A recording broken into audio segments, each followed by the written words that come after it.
बच्चों एंगल्स को मेजर करने के लिए हम जो यूनिट्स यूज करते हैं वो है डिग्री और रेडियन, जो कि हम यूज करते हैं सर्कुलर सिस्टम के अंदर। लेकिन एंगल्स मेजर करने के लिए दो सिस्टम और है, फ्रेंच सिस्टम और इंग्लिश सिस्टम। आओ इनके बारे में डिटेल में जानते हैं। शुरुआत करते हैं फ्रेंच सिस्टम से। तो ये हमारे पास एक राइट एंगल है। इस राइट एंगल को हमने 100 बहुत छोटे छोटे पार्ट्स में डिवाइड कर लिया। कितने पार्ट्स कर लिए हमने इसके? बहुत छोटे छोटे 100 पार्ट्स कर लिए, और हर एक पार्ट को एक नाम दिया।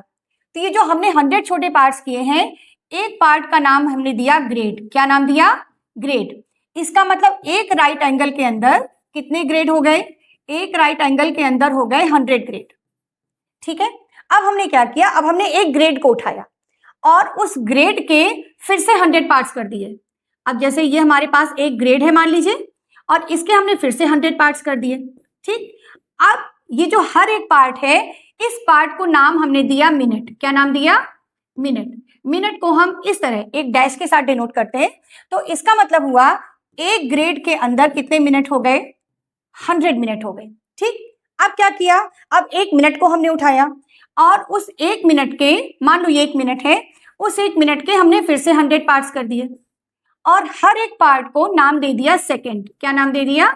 सेकंड। सेकंड को हम ऐसे डबल डैश के साथ लिखते हैं, मतलब 1 मिनट के अंदर हो गए 100 सेकेंड्स। तो 1 राइट एंगल में 100 ग्रेड हो गए, 1 ग्रेड में 100 मिनट हो गए और 1 मिनट में 100 सेकेंड्स हो गए। तो ये तो है हमारा फ्रेंच सिस्टम। अब आते हैं इंग्लिश सिस्टम के अंदर। इंग्लिश सिस्टम भी हमारा शुरू होता है राइट एंगल के साथ। तो इंग्लिश सिस्टम में क्या होता है? हम राइट एंगल से शुरू करते हैं और राइट एंगल के हम करते हैं 90 पार्ट्स। तो ये राइट एंगल के हमने कितने पार्ट्स किए? यहाँ पर 90 पार्ट्स किए, और इस 90 पार्ट के हर एक पार्ट को हमने नाम दिया डिग्री। ठीक है, तो इसका मतलब 1 राइट एंगल के अंदर कितनी डिग्री हो गई?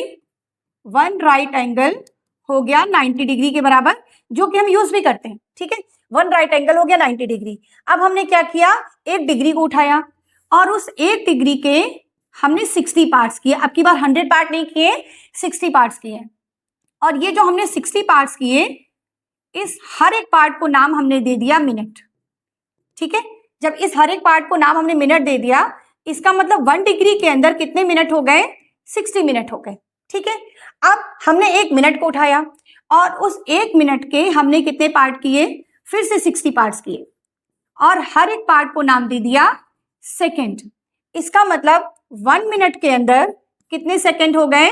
60 सेकेंड्स हो गए। अब 1 राइट एंगल में 90 डिग्री होते हैं, 1 डिग्री में 60 मिनट और 1 मिनट में 60 सेकेंड्स।